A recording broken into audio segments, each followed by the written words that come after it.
नमस्कार दोस्तों, स्वागत है आपको स्टोरी हाउस चैनल में।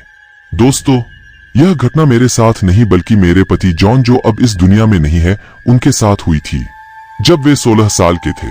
1992 में उनकी मां मैरी, जिनके पति का कुछ वर्षों पहले ही स्वर्गवास हो गया था, उन्होंने टॉम नाम के व्यक्ति से दोबारा शादी कर ली थी। वे Eastlake, Ohio, America, United States of America में एक जगह के एक घर में रहने के लिए चले गए थे। उस घर के अंदर 3 कमरे थे। मैरी के पहले पति चक के पास बहुत सारी निजी संपत्ति थी, जो अब मैरी के पास आ चुकी थी। इनमें से एक जर्मनी के ब्लैक फॉरेस्ट की एक सुंदर बलूत पेड़ की बनी मेंटल क्लॉक थी। वह उस घड़ी को बहुत ही पसंद करता था।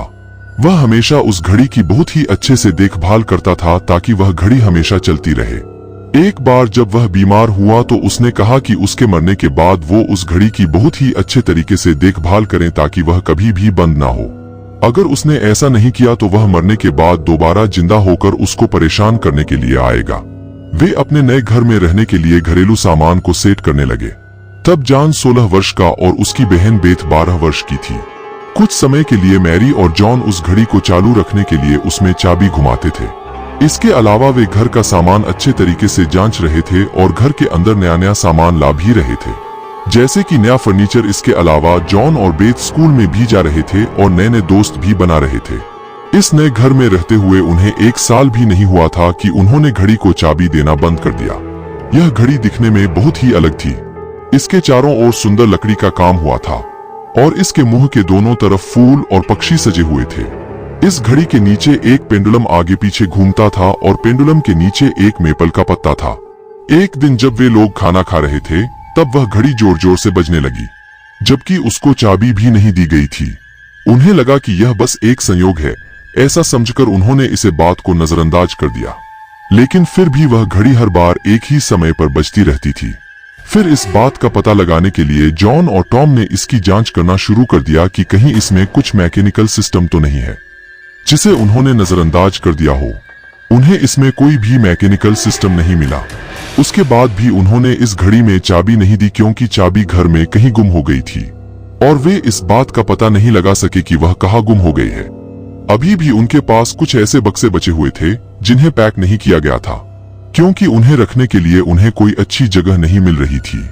घड़ी पूरे दिन बंद रही। अगले दिन सुबह के करीब 2 बजे वह दोबारा से बजने लगी, जिससे वे काफी निराश और कंफ्यूज हो गए थे। उन्हें लगा कि इस घड़ी को हम अलमारी के एक बक्से के अंदर रख देते हैं, जिससे यह घड़ी बजना बंद हो जाएगी। लेकिन फिर भी यह घड़ी हर 1 घंटे में एक ही समय बजती रही। मैरी इससे काफी परेशान होने लगी थी। उसने सोचा कि यह उसके मरे हुए पति चक का भूत होगा, क्योंकि उसने कहा था कि अगर उन्होंने इस घड़ी का अच्छे से देखभाल नहीं करा तो वह उन्हें परेशान करने के लिए दोबारा आएगा। जॉन ने इस बात को बेतुका माना। जॉन ने इस बात पर विश्वास नहीं किया कि कोई चीज भूतिया भी हो सकती है।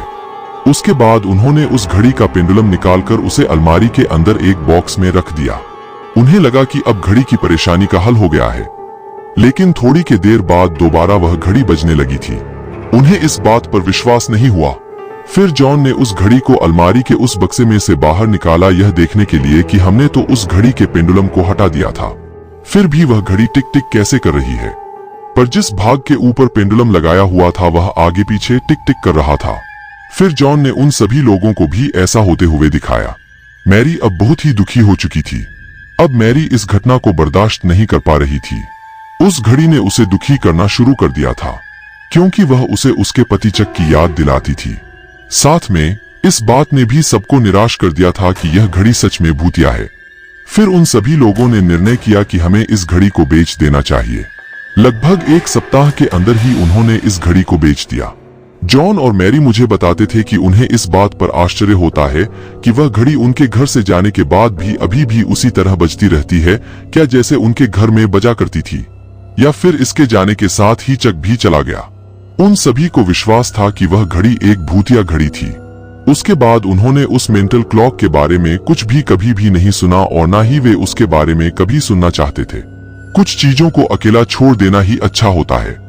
दोस्तों, आपको यह कहानी कैसी लगी प्लीज हमें कमेंट करके जरूर बताएं। हमारी और भी कहानियां पढ़ने के लिए वीडियो को लाइक और चैनल को सब्सक्राइब कर देना।